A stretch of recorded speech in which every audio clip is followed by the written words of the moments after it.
it was about a year ago that, or maybe two, that I went to my psychologist, and the main issue that I was struggling with was depression. And I said to him, I don't feel anything.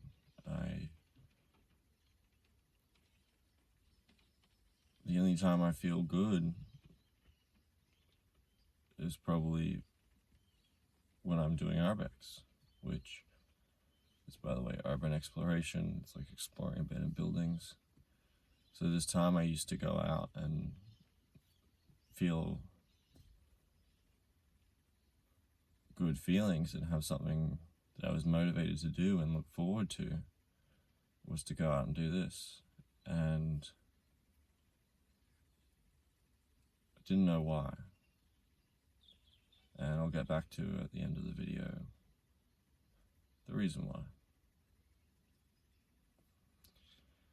So, in order to talk about motivation, I'm going to talk a bit about dopamine. So, dopamine regulates your motivation and what actions you do. Your brain secretes dopamine, and it goes up and down in peaks and troughs.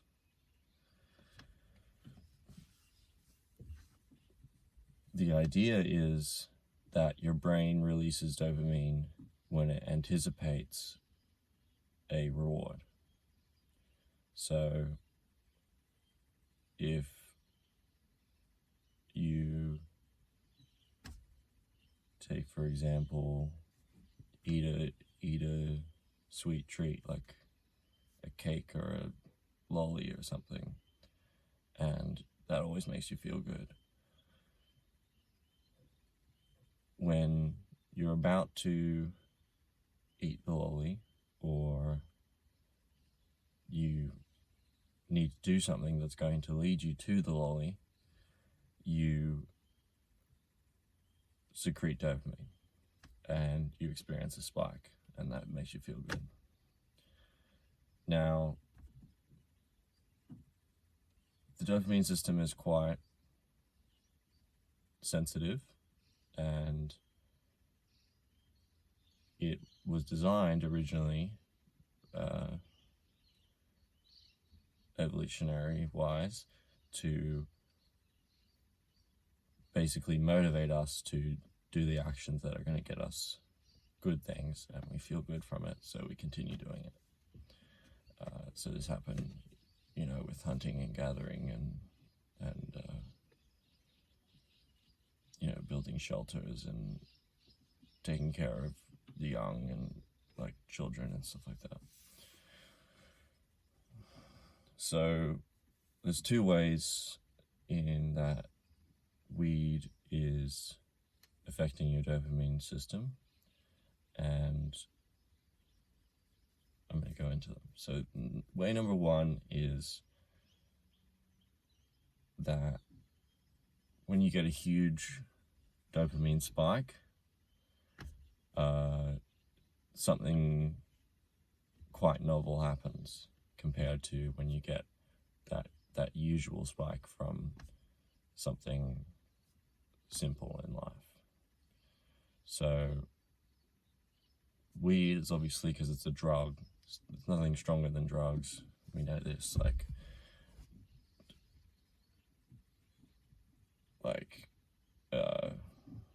no sexual interaction, no sex is going to feel better than coke, for example.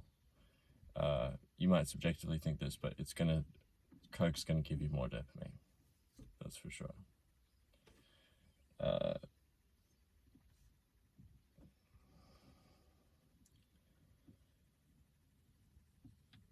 So when that dopamine is spiked to unnatural levels with drugs, including weed, it does something that not everything does. So the first thing is, once it spikes really high, crash is much bigger. So in order for your dopamine to regulate, because your brain can only produce so much, and you only have so much bioavailable, so that when it spikes, it's going to have to go down, and that gap from the spike to the drop is going to be so much bigger than it's ever been. And so it's going to feel worse than probably you've ever felt. Number 2 is it resets your baseline. So if we use my finger as the baseline, because it spikes and drops down, the next time it spikes and drops down, and spikes and drops down, over time, because that crash is bigger than the peak, because it's not going to go spike and then crash down back to baseline and then stay flat, because then it'd just be purely good, and your brain only has so much dopamine.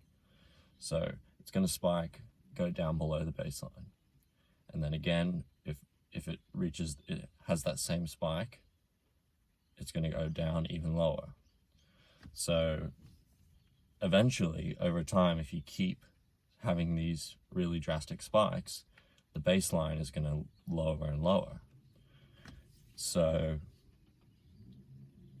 that means that the normal amount of dopamine that's produced in your brain is going to decrease over the average time span. And I think this can contribute to lack of motivation and things like depression. So the third thing and final thing that happens from a dopamine spike is that each time it spikes, the next spike is weaker. So not only does your baseline get lower, and you have to experience the crash if you want to experience the spike, which is always going to be bigger. Every time you spike it again by taking the drug, smoking weed, or whatever, it's going to get weaker because you habituate yourself to the drug. Your brain's used to it. Your brain goes, okay, I can get this. So because you remember it being so good because that spike was so high, especially the first time, you go and you do it. And drugs are quite easy to attain relative to the amount that they actually spike your dopamine. So you do it again, and your brain goes, oh, that was easy. I don't need to spike the dopamine that much before getting this substance, because if I only spike it a little less, you'll still go and do it, because it doesn't need to spike that much to motivate you to do the drug. So this is why, doing drugs is gonna be against you in the long run in terms of how you feel. So the second way that weed affects your dopamine is, and therefore your motivation, is that the dopamine is conditioned to spike only when you get weed, when you're dependent on weed. So if you're smoking constantly and you want to feel some sort of spike in dopamine, or you do feel some spike in dopamine, your brain's going to tell you that means you want weed. And as you get desensitized to it and the spike gets lower and lower, now because your dopamine baseline is lower and everything is lower, you're going to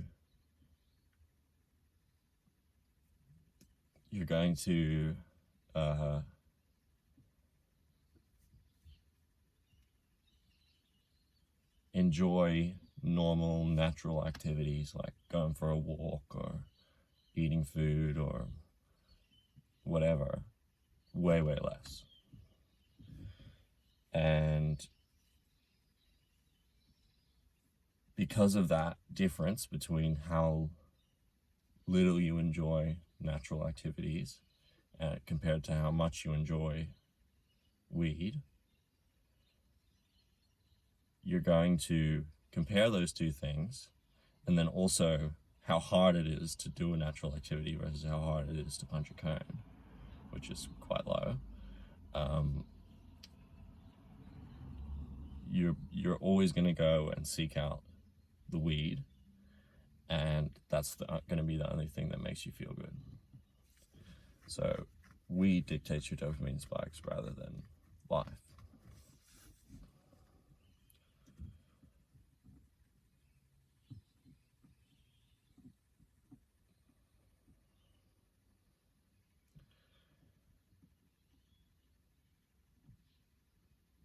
Eventually, you start to,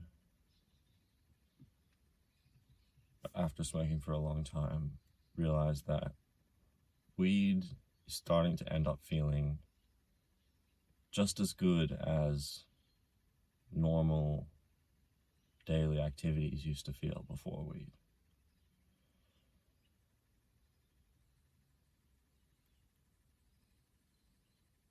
You start to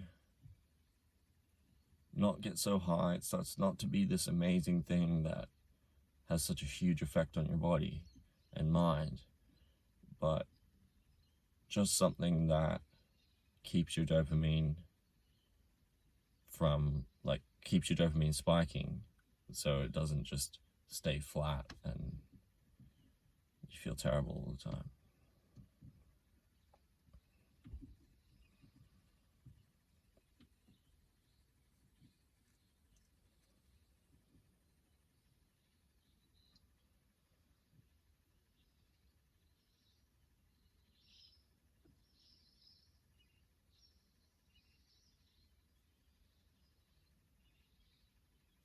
Young men need motivation. Discipline is, in my opinion, more important than motivation for a young man and for everyone in general. But discipline can only get you so far.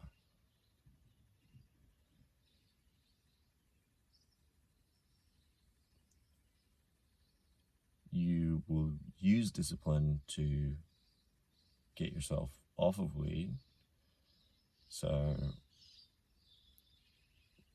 that period where you're only feeling the spikes from weed and natural activities don't give you any sort of spike in motivation or dopamine, and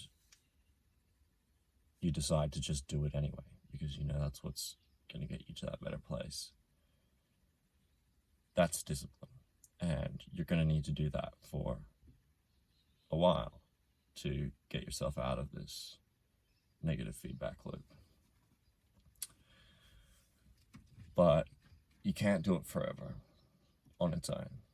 You need sometimes motivation where you feel like you want to do something, you do it, and it makes you feel good, and you go, wow, that was great. I want to do that again. Because without that, if you just somehow quit weed for a long time and everything just felt dull and nothing made you feel good forever, then you just go back to weed. So you need that motivation. And for young men who actually have to build their value, we need this motivation to give us something to reinforce the drive we have to get somewhere.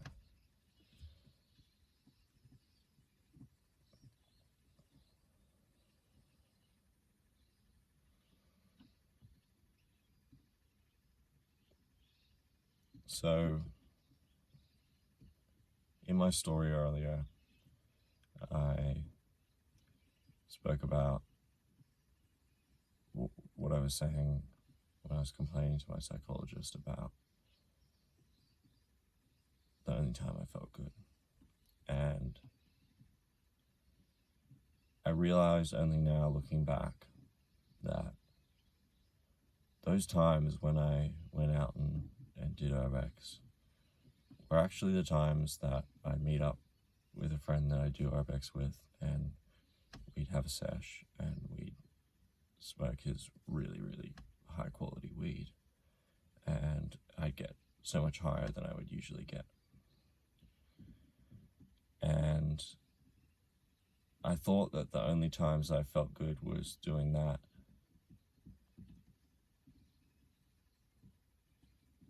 Because that was just the one thing I enjoyed. But I realize now that the reason I drew that conclusion was because I felt like I was getting that dopamine surge from getting really high, but I thought it was actually a natural activity in life. But really, I didn't feel good from any natural activities in life because I was smoking so much. And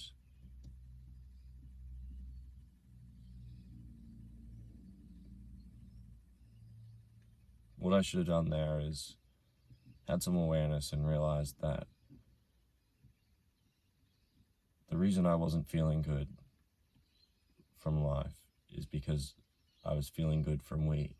And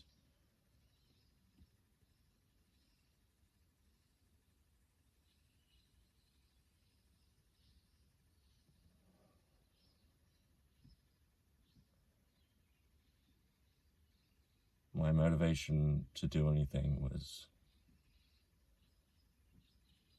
only because of weed and not anything else in life. And it was getting worse and worse over time, and I had no idea what was going on, so the best description I could label it with was depression.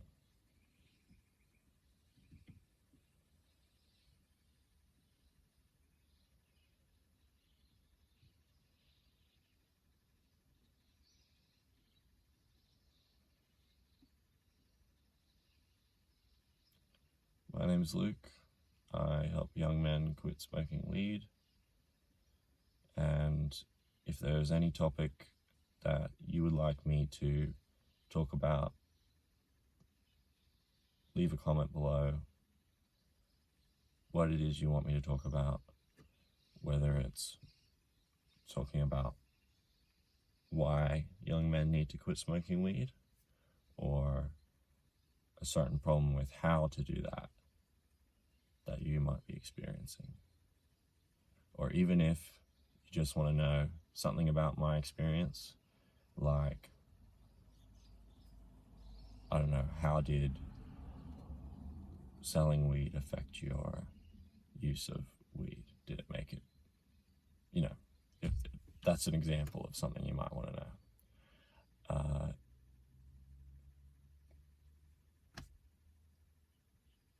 Let me know and I'll make it. Thanks for listening all the way to the end, and I will see you later.